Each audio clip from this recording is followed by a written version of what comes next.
Good evening and welcome to Pennsylvania Crossfire. I'm John Brinson, a local businessman. I'll be the moderator this evening. Pennsylvania Crossfire is brought to you by this station and our sponsors as a public service to air important issues of the day.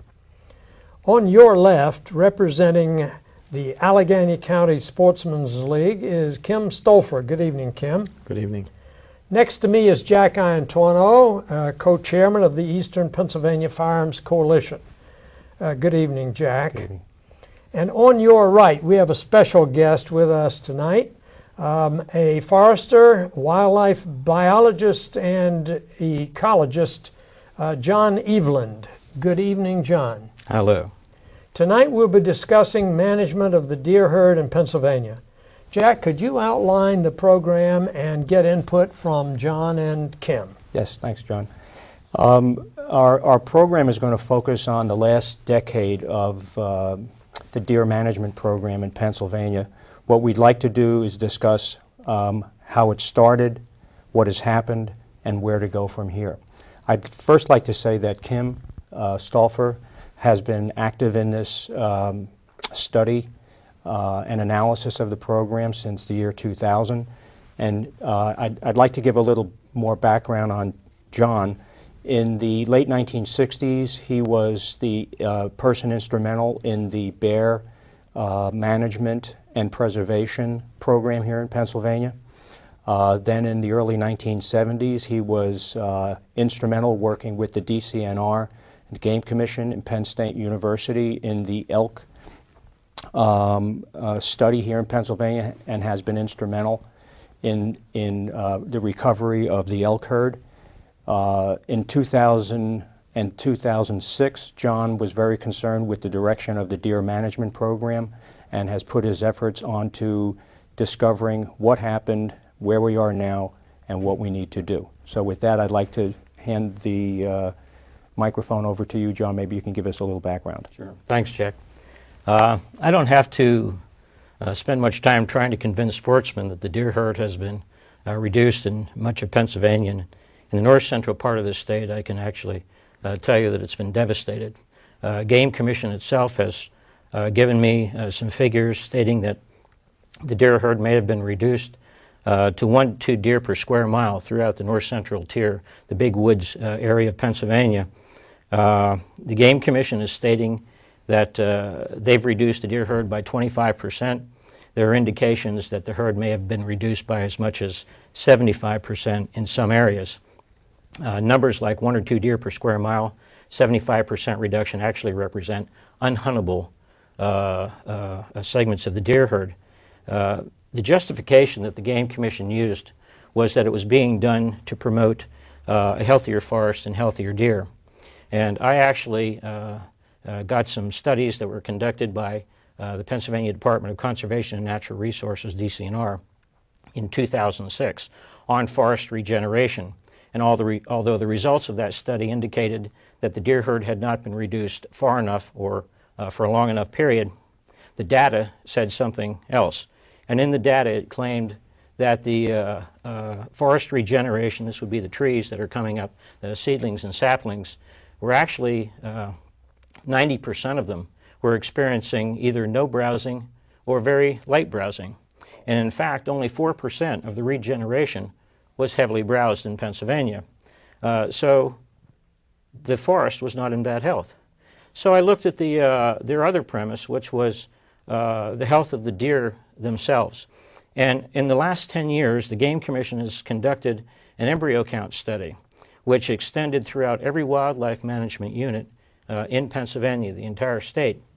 Essentially what they were doing was trying to estimate the number of fawns on average that are produced by a doe, and the implication being that if you had few fawns being produced per adult doe, that meant that both the forest and the deer were in poor shape.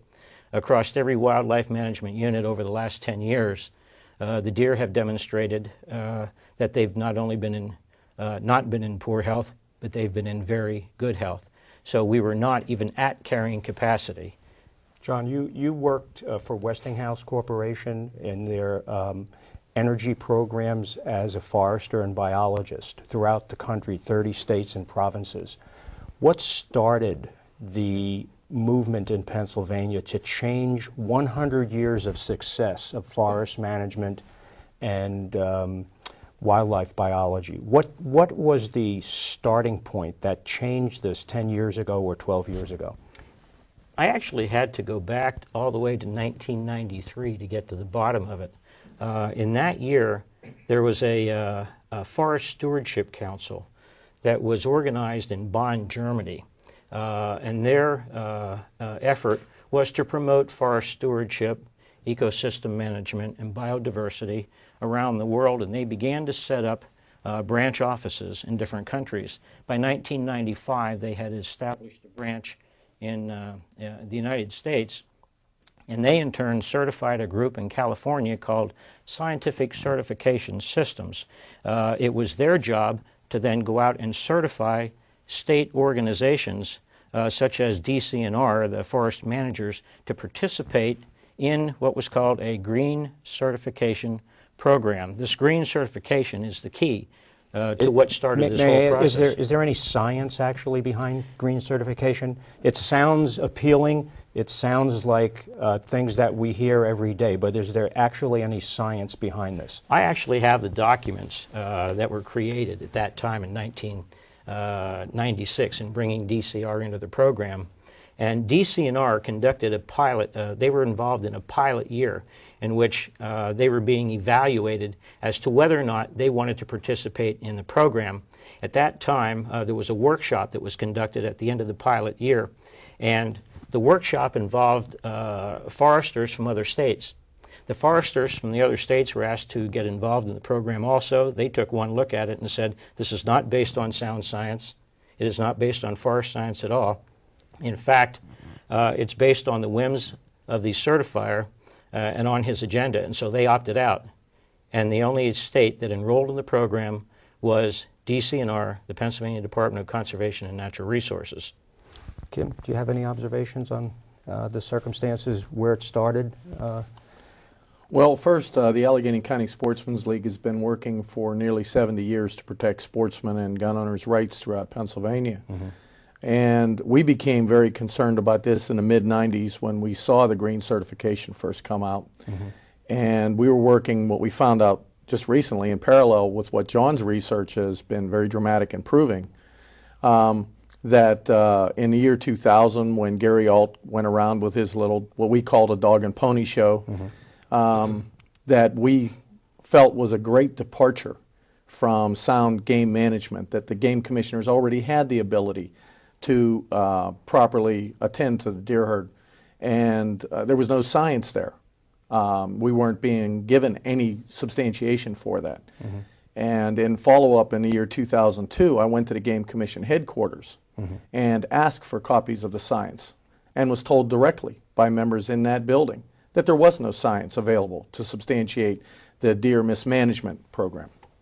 So we were very concerned, and we moved to work with legislators to try to bring attention to that. Thank you.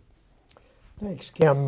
Let's hold that thought for a moment. Let's take a break for our sponsors who make this show possible. We'll be right back.